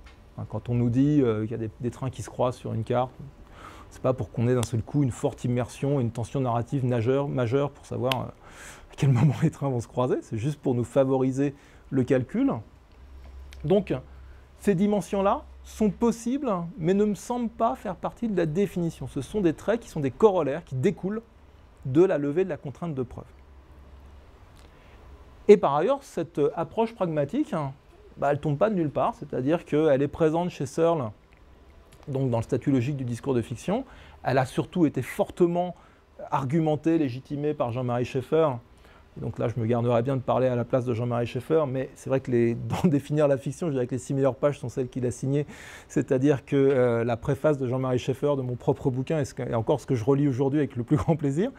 Et bien entendu, d'un point de vue sociologique, le représentant, le fondateur de cette approche pragmatique par les cadres, c'est Erving Goffman. Dans le monde francophone, elle n'a pas fait que ça, bien entendu, si vous avez vu l'œuvre de Nathalie Henich, on ne va pas réduire son œuvre à la sociologie des cadres, mais c'est une des grandes représentantes de cette approche par les cadres pragmatiques, donc dans le monde francophone. Alors ce cadrage, c'est pas aussi simple que ça en a l'air. Au départ, le cadrage d'une expérience ou d'une œuvre, il est d'abord défini par Gregory Bateson, donc sous un angle plutôt psychologique, et c'est Goffman qui va en faire un outil sociologique, donc dans les cadres de l'expérience. L'article de Bateson, vous aurez aussi la référence, ça s'appelle « Une théorie du jeu et du fantasme » et ça me semble être un des articles majeurs à lire dans les objets que nous partageons. C'est-à-dire que sur cette question de la fiction, du jeu, de la représentation, on n'est pas obligé d'adhérer, mais en tout cas, c'est un article à avoir lu.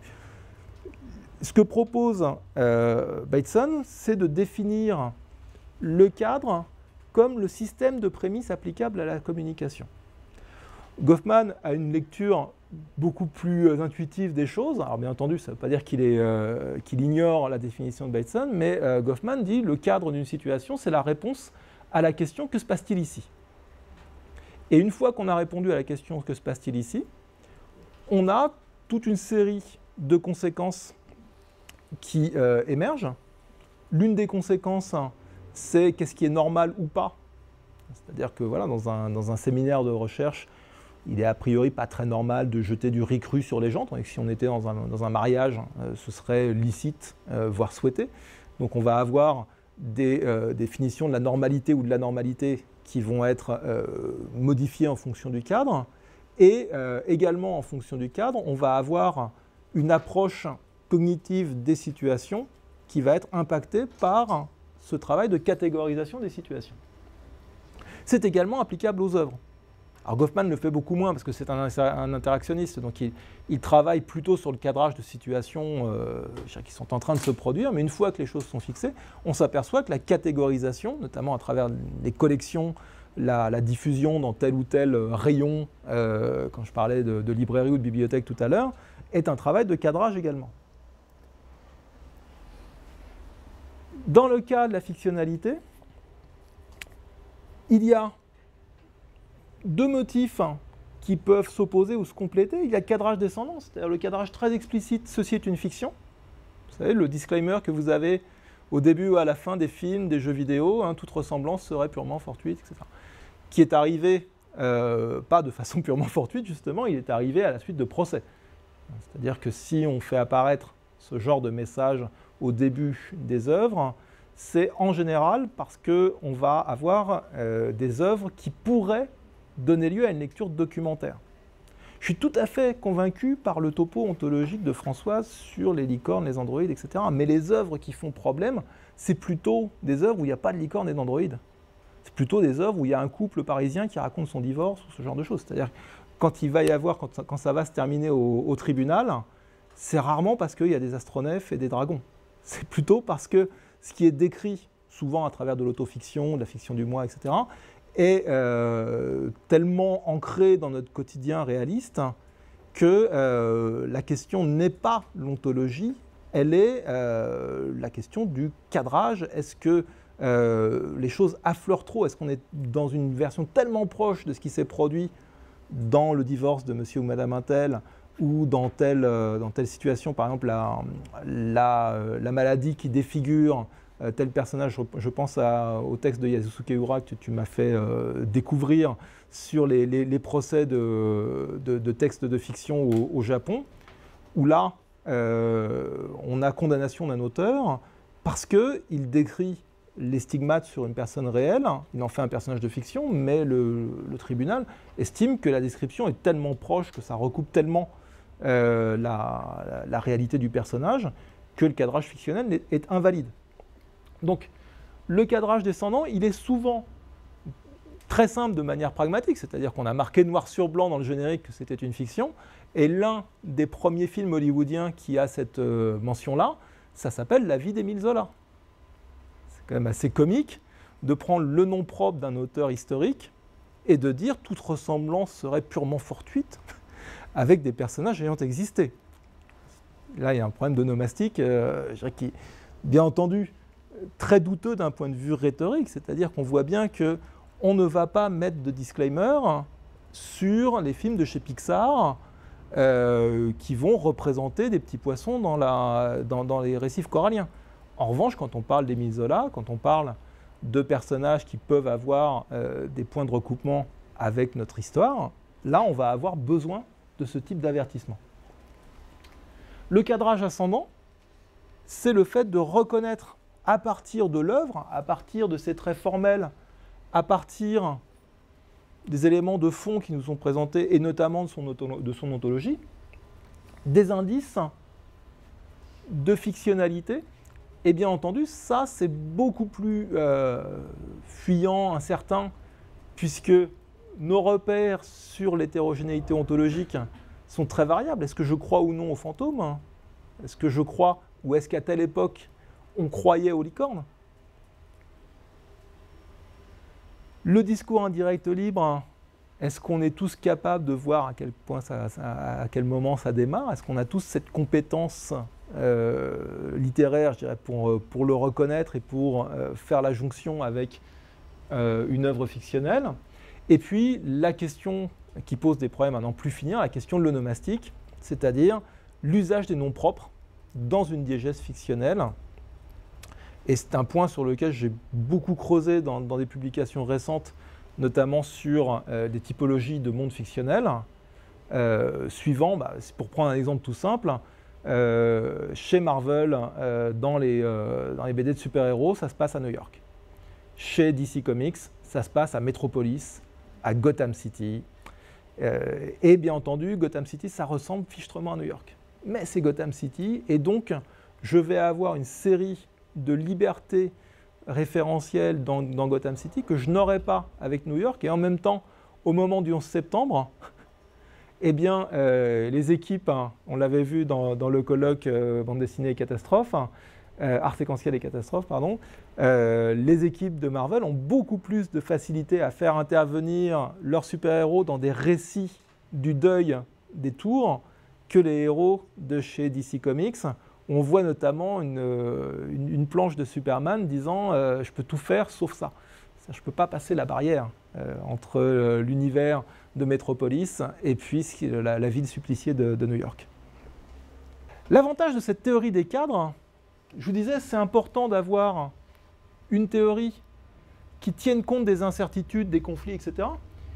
C'est que avec le recadrage des œuvres, la recatégorisation de certains contenus, on peut passer d'une lecture mythique, mythologique, à une lecture fictionnelle. Donc ça pose aucun problème en termes de théorie des cadres, de dire ce à quoi croyait tel ou tel peuple à telle époque est aujourd'hui adapté par Disney. Le cadrage hétérodoxe, ça peut être des personnes qui sont seules à lire telle ou telle œuvre de manière documentaire ou fictionnelle, et qui parfois donc vont être considérées comme complètement folles. Je vous renvoie notamment au petit ouvrage de Lorenzo Menu, Qu'est-ce que la fiction, où il pose la question finalement de ces lecteurs fous qui prendraient, je sais pas, le rapport annuel de EDF comme un texte de fiction, par exemple. Donc on peut le faire, simplement le prix à payer socialement est un peu élevé. Et puis on peut avoir des cadrages hétérodoxes qui s'avèrent juste. La polémique sur le film d'horreur Cannibal Holocaust, par exemple, on a considéré à la sortie de ce film, c'est un film italien, que c'était un snuff movie, c'est-à-dire que les scènes de cannibalisme étaient tellement réalistes qu'il y a eu un procès, donc considérant que Deodato, le réalisateur, donc, avait orchestré la mort de ses propres acteurs. Et comme lui, de façon très maligne, avait demandé à ses acteurs de ne plus faire d'apparition publique jusqu'au procès, il a tenu assez longtemps, pensez au projet Blair Witch aussi en 1999, c'est-à-dire tout le moment où on laisse croire qu'il y a vraiment des jeunes qui ont disparu dans une forêt du New Hampshire. Et bien entendu, dans les deux cas, la réapparition des acteurs clôt très rapidement ce conflit de cadrage, mais on peut avoir des cadrages hétérodoxes qui durent de façon beaucoup plus importante, ou je dirais des lectures par exemple conspirationnistes de certaines fictions, disant mais finalement ça n'est pas de la fiction, c'est beaucoup plus documentaire que ce qu'on nous raconte sur les médias traditionnels. Transformation du cadre, c'est toute la question donc, de la confusion, est-ce de la fiction ou pas, donc, dans des situations qui sont très indécidables parce que absence de cadrage descendant et cadrage ascendant très problématique. Ça peut être des modélisations, typiquement des enchâssements de cadres. Alors ça, on en a dans la littérature sur la fiction, On a énormément de mondes enchâssés. Je renvoie notamment, alors, Françoise l'aborde beaucoup, Richard Saint-Gelais est également un des grands spécialistes de ces questions-là. Fabrication, c'est l'utilisation, cette fois-ci, de façon manipulatrice avec tromperie. Alors, autant dans la modélisation, on n'a pas de tromperie, on sait qu'on est sur un niveau supplémentaire de représentation, dans lequel la fabrication, chez Goffman, on est sur de la tromperie, on est sur typiquement le tournage de film qui est là pour cacher une escroquerie, cacher une fraude, par exemple. Un exemple de ça, le film En pleine tempête, où alors là on a tout. C'est-à-dire que vous prenez le DVD de En pleine tempête, on vous explique que c'est basé sur des faits réels, que le personnage de Billy Tyne, donc, qui est interprété par George Clooney, était vraiment aux commandes de ce navire, l'Andrea Gale, qui a été perdu dans l'Atlantique Nord, donc à l'occasion d'une des tempêtes donc, les plus importantes du XXe siècle. Procès contre la MGM de la veuve de Billy Tyne, disant vous utilisez l'histoire de mon défunt mari sans mon autorisation, vous diffusez donc un propos insultant à son égard, puisque dans le film il emmène clairement ses hommes à la mort, quoi. Il refuse de faire demi-tour, ce qui n'est pas du tout ce qu'on a sur les relevés radio de la perte de l'Andrea Gale. Et finalement la famille perd. C'est-à-dire que la famille de Billy Tyne est obligée d'aller en Floride alors qu'ils sont dans le Massachusetts, parce que seul le droit de la Floride permet d'engager cette procédure-là. Et la famille va perdre au nom de la fiction. C'est-à-dire, on va dire, non, c'est une œuvre avec un contenu fictionnel, alors que tout le film est marketé comme fondé sur des faits réels, avec tous les bonus du film qui vous expliquent que Mark Wahlberg a dormi à l'endroit où dormait son personnage à Gloucester, Massachusetts, etc. C'est-à-dire qu'on en fait des tonnes pour vous expliquer l'ancrage documentaire du film, et au moment où la famille dit ok, bon, si c'est une œuvre à dimension documentaire, eh bien on va en discuter devant le tribunal. Là on dit non, il y a un petit avertissement à la fin qui nous dit ceci est une fiction, donc tout ça n'est que purement fortuit. Dans ces usages du disclaimer, vous voyez que je ne suis pas dans une défense systématique de la fiction et des artistes. C'est-à-dire que j'aime la fiction, et bien entendu, je n'y passe pas autant de temps si je n'aimais pas ça, mais on voit bien que parfois l'utilisation du cadrage fictionnel est un dispositif purement défensif pour exploiter un contenu qui pourrait être exploité de façon documentaire, mais qui serait trop dangereux à faire. C'est-à-dire que ça peut être une excellente manière de se placer. Alors, zone de non-droit, j'ai probablement exagéré quand j'ai utilisé cette expression-là, et Françoise a tout à fait raison de me reprendre sur ce terme-là. En tout cas, c'est une zone où il y a un droit différent. Après, les jurisprudences sont variables suivant les pays, les cultures. Dernier point.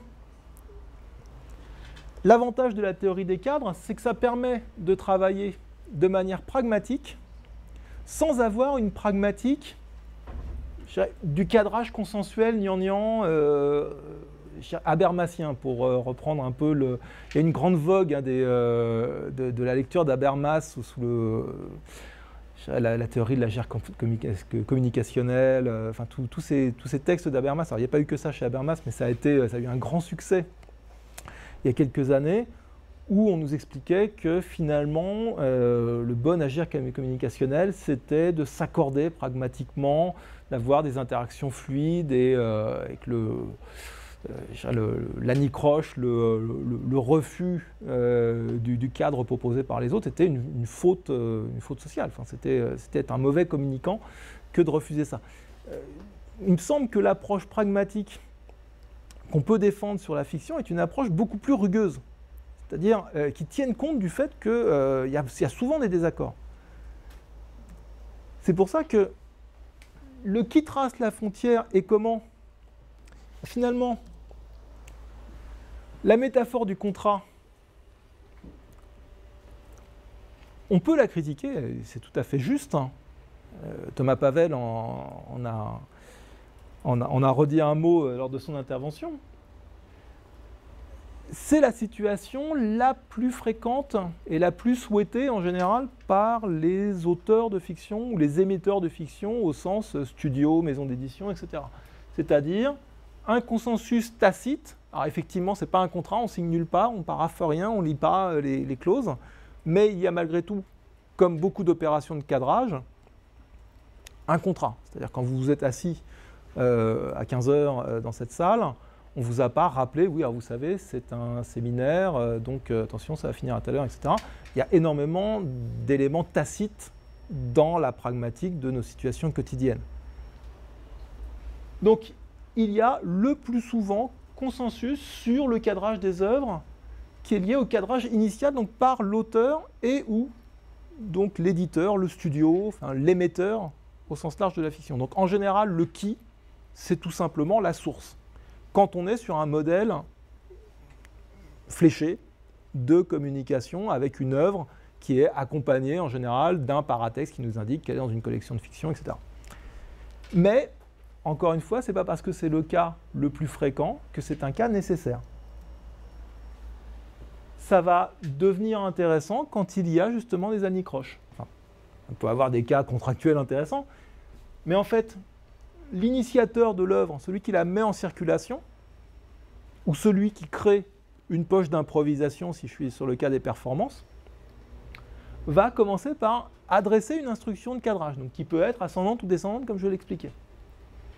Après, on n'est pas obligé de l'avoir, c'est-à-dire qu'il peut y avoir des situations où on n'a pas compris que c'était une proposition fictionnelle. Typiquement les digressions dans une conversation où d'un seul coup on dit « imagine que » et puis ça part, et d'un seul coup on va avoir des personnes qui n'entrent pas dans cette poche, dans cette parenthèse de fiction qui a été proposée. Donc il peut y avoir tout simplement un loupé dans lequel il n'y a que des victimes, si vous voulez, il y a un malentendu. Ou alors, il peut y avoir récusation.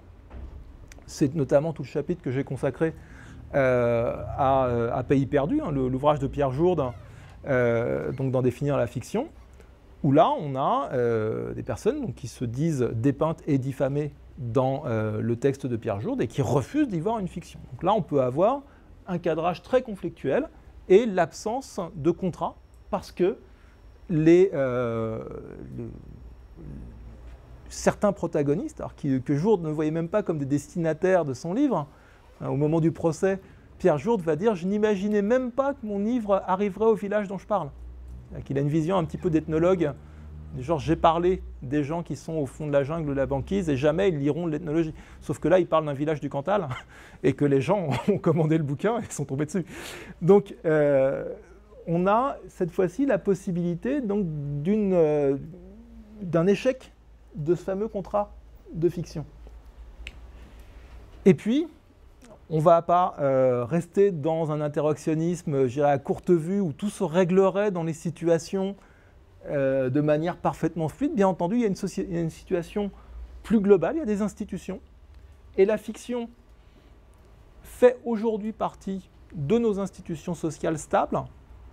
C'est une institution sociale mal définie, c'est-à-dire qu'il n'y a pas un ministère de la fiction, si vous voulez, comme ce serait intéressant. J'ai déjà une ministre en tête. Mais c'est pas comme le ministère de la magie dans Harry Potter, si vous voulez, il n'y a pas une définition, un périmètre précis. Malgré tout, il y a une jurisprudence sur la fiction, et c'est suffisant pour dire qu'au-delà de ce qui se négocie entre les acteurs sociaux, autour d'une table, dans une situation X ou Y, eh bien, il y a des verdicts sociaux plus stables. La caractéristique de l'institution par rapport au contrat, c'est que l'institution, je renvoie à Deleuze, est opposable à des tiers. C'est-à-dire que même si on a des personnes qui sont dans un contrat pour considérer que ceci ou cela est une fiction, si jamais on a un verdict social, et notamment juridique, pour dire, ben non, là, ce contrat est caduc, eh bien, l'interaction locale se trouve invalidée. Donc on peut faire intervenir du macro-social, et c'est ce qui est intéressant avec cet outil de la fiction quand on a le regard d'un sociologue, c'est qu'on peut le faire naviguer de micro-situations conversationnelles du type « imaginons que » jusqu'à des controverses d'envergure nationale ou internationale. Donc pour conclure, je vous dis cette frontière, elle importe. Elle n'importe pas toujours, c'est-à-dire que certains contenus, certains segments d'expérience ne sont pas en permanence sous l'impératif de choisir son camp choisir leur camp entre fictionnalité et documentarité. Mais aujourd'hui, donc, on a des acteurs sociaux qui ne sont pas panfictionnalistes et qui se posent régulièrement la question de la fictionnalité ou de la documentarité de ce qui leur parvient. Pourquoi cette frontière peut-elle être, à mon sens, mieux défendue d'un point de vue pragmatique que d'un point de vue plutôt ontologique? Ça, c'est une façon aussi de lancer le débat en deux temps avec la présentation de Françoise. D'abord, il me semble essentiel d'avoir une définition robuste de la fiction, c'est-à-dire de pouvoir dire, voilà, est fictionnel un cadre social, enfin, pouvoir dire, voilà, je me jette à l'eau et voilà la définition de la fiction que je vous propose, sans préjuger des applications. C'est-à-dire sans dire, moi sociologue, comme on dirait moi président, je vous dirai ce qui est fiction ou ce qui ne l'est pas sur des situations dont je n'ai pas les clés. Ce sont systématiquement les protagonistes des situations et en général avec leur grille d'analyse et leurs propres références qui vont entrer en conflit ou au contraire résoudre les conflits. Donc ce sont eux qui ont le dernier mot du cadrage. L'autre aspect, c'est que avec la foule d'objets auxquels je m'intéresse, je n'ai pas sans arrêt besoin de changer de scaphandre, suivant que je suis en train de travailler sur le cinéma, sur de la littérature, sur du théâtre, sur du jeu de société ou sur du jeu vidéo. C'est-à-dire avec cette définition-là, je navigue absolument partout. Alors probablement parce que je bouche les trous au fur et à mesure, hein. Je ne dis pas que c'est parfaitement utile, je ne suis pas en train de vous vendre ma barcasse, mais il se trouve qu'avec cette barcasse, je navigue relativement bien dans la mesure où j'ai très peu naturalisé d'éléments qui seraient propres à un objet particulier dans ce paysage-là. Donc, parce qu'on évite de naturaliser à travers cette définition par le cadre social des propriétés d'un médium, d'un type d'expression, d'un paysage ontologique particulier, etc., l'approche que j'ai dite nodale, c'est-à-dire par recoupement de versions successives, fonctionne pour tenir compte de l'hétérogénéité des versions auxquelles on a affaire. Que ce soit une version cartographique, une description littéraire, une illustration, un accompagnement sonore, etc. Ce qui permet de travailler donc aussi bien sur des cinéphiles qui font de leur loisir principal un outil de repérage des incongruités dans les films, c'est-à-dire des gens qui sont des spécialistes de ce qui ne va pas dans les mondes fictionnels, jusqu'à la représentation des génies, sujet sur lequel je travaille en ce moment, jusqu'à les questions d'interactivité sur des mondes qu'on propose d'habiter à des avatars et donc qui supposent d'avoir une certaine robustesse pour que les prises qui sont données à ces avatars soient solides. À chaque fois, on arrive avec cet outil d'hétérogénéité des versions à rester cohérent avec le programme de base qui est de définir une frontière pragmatique entre fiction et documentaire au lieu de s'appuyer sur une coupure ontologique. Le souci que me pose cette coupure ontologique, c'est essentiellement de considérer la fiction comme un monde distinct. C'est-à-dire que les mondes fictionnels ne me semblent pas être monnaie courante. Pour moi, il y a monde fictionnel s'il y a eu un processus acharné et déterminé de création diégétique pour faire monde. C'est-à-dire que je ne suis pas d'accord avec l'idée que toute œuvre fictionnelle engendre un monde. C'est là-dessus qu'on n'est vraiment pas d'accord avec Françoise et avec, en général, les théoriciens des mondes possibles. C'est-à-dire que les œuvres, pour moi, engendrent une diégèse. C'est-à-dire qu'elles engendrent un espace-temps. Cette diégèse fait plus ou moins monde. Et si elle fait monde, c'est en général qu'on y a travaillé. C'est-à-dire qu'il y a eu une démarche de world making, de world building, en gros ce qui est l'obsession des dernières années de Tolkien. Quand Tolkien produit des étymologies, des cartes, des aquarelles, c'est-à-dire quand il enrichit de versions extrêmement multiples et hétérogènes ces terres du milieu, et que finalement il a abandonné complètement l'idée d'y produire du récit, c'est complètement facultatif. Ce qui l'intéresse, c'est de donner une épaisseur encyclopédique à son monde. Là, je suis face à un monde fictionnel, en construction, etc.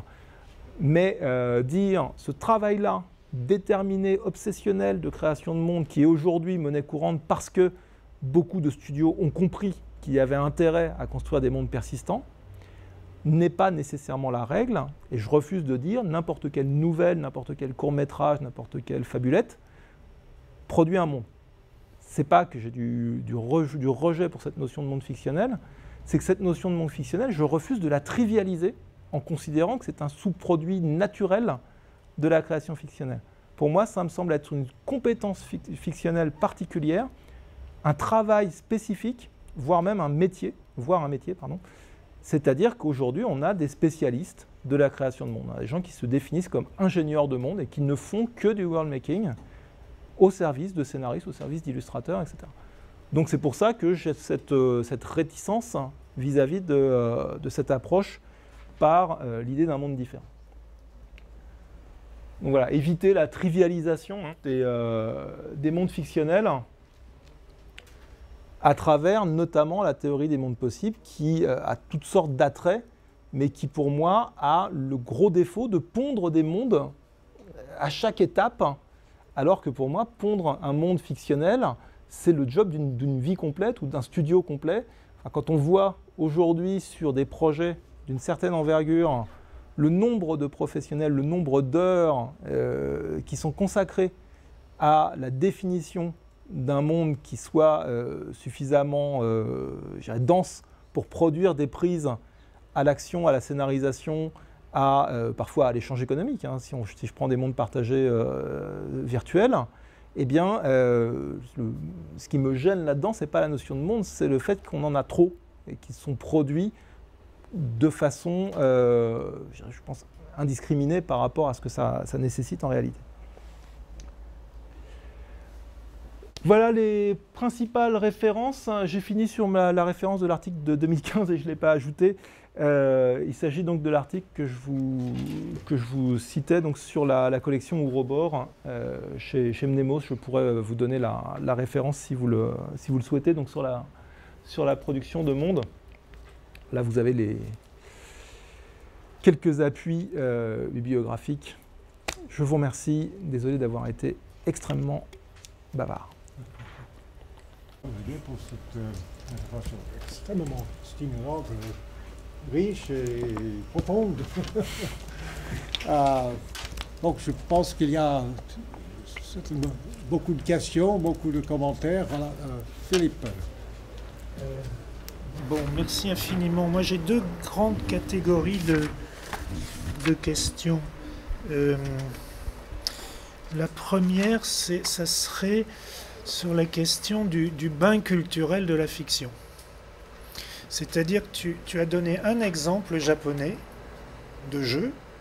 Ensuite, tu as cité un exemple donné par Françoise de texte japonais. Bon. Mais sinon, tous les autres exemples étaient occidentaux et toutes les références théoriques sur la question de la fiction étaient occidentales. C'est-à-dire étaient soit nord-américaines, soit françaises. Bon. Alors, dans le cas nord-américain, je veux bien comprendre que si on dit que c'est le plus gros producteur de fiction au XXe siècle à travers le cinéma, il est normal qu'il y ait une réflexivité très forte. Bon. Mais en même temps, l'Occident n'a pas le monopole de la production de la fiction, ni le monopole de la réflexion sur la fiction. Donc ça renvoie, au fond, à ta notion de cadre. C'est-à-dire que je me demande... Bon, il a été question à un moment de l'apprentissage de la fiction. Donc ça, effectivement, il y a une compétence fictionnelle universelle. Donc on va rencontrer ça chez tous les enfants, de toutes les cultures différentes, etc. Mais est-ce qu'après, dans la notion de cadre, est-ce que le comparatisme ne peut pas être utile? Parce que les cadres ne sont pas forcément les mêmes. Et donc les catégories, le découpage de la fiction n'est pas forcément les mêmes. Je crois que là aussi, François a fait un livre sur différences culturelles et fiction. Avec ma copine. Oui, voilà, pardon. Alors ça c'est la... Ça au fond c'est la... Alors je pensais évidemment... Parce que moi aussi, je ne lis que des auteurs occidentaux, mais je pensais par exemple à Goody, c'est-à-dire son grand bouquin sur la peur des représentations. En fait, c'est la peur... Enfin, il confond évidemment représentation et fiction. Mais ça, c'est vraiment intéressant. Donc, ça, c'est la première question. Est-ce que le...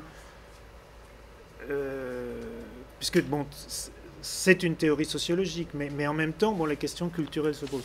Alors, la seconde question, je reviens en arrière, c'est la question de la frontière. C'est non pas la frontière entre fiction et documentaire, parce que ça c'était très éclairant, très clair, etc. Mais c'est est-ce qu'il y a une frontière ou est-ce qu'il n'y a pas une frontière entre fiction et jeu? Parce que à un moment, enfin dans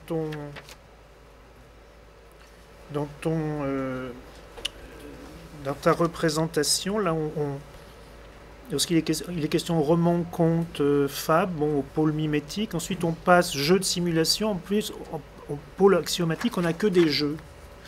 Donc la question, est-ce que pour toi, jeu et différence de jeu entre fiction, c'est une différence de gradation, ou de complexité, ou ça va vers l'abstraction? Bon. Est-ce que ça se recoupe? Comment? Et comme... Ou est-ce qu'il y a une différence de nature? Bon, est-ce que... Alors, parce que la question du jeu, tu citais le jeu d'échecs. Bon. Mais alors, comment s'articule la question de la fiction et de la règle? Tu vois, c'est la règle du jeu, quoi. Bon, voilà. Alors, sur la première approche, déjà, je ne suis pas compétent pour savoir si la fiction est un invariant anthropologique. Je n'en sais rien.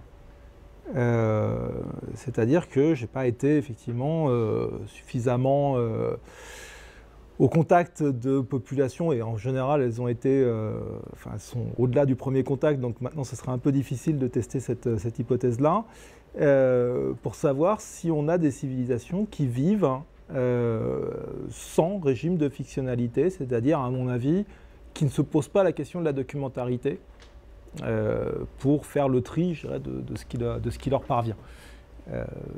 Ce qu'on s'était dit lors du colloque Fiction et Culture, c'était effectivement qu'on a une vision occidentale des choses sur laquelle le contact avec d'autres cultures permet de déchiffrer aussi pour le coup, des distinctions qu'on n'a pas trop l'habitude de manipuler. Il y en avait notamment donc, sur la culture arabe, sur la culture indienne. On a vraiment appris énormément de choses à cette occasion-là. Ce qui me semble être commun, c'est le mécanisme de cadrage, c'est-à-dire la catégorisation des expériences. Et pour le coup, ça nous vient de Bateson qui a ce bagage d'anthropologue et de voyages, de découvertes de populations sur lesquelles il a testé ce type d'approche. Après, la manière dont nous cadrons est très variable d'une culture à l'autre. Donc, si j'ai touché du doigt quelque chose qui n'est valable, entre guillemets, que pour l'Occident, je suis déjà très content. C'est-à-dire que si je dois renoncer au reste de la planète, à ma modeste échelle, ce serait déjà pas mal que j'ai touché un élément solide de la culture occidentale, à supposer qu'il n'y ait qu'une seule culture.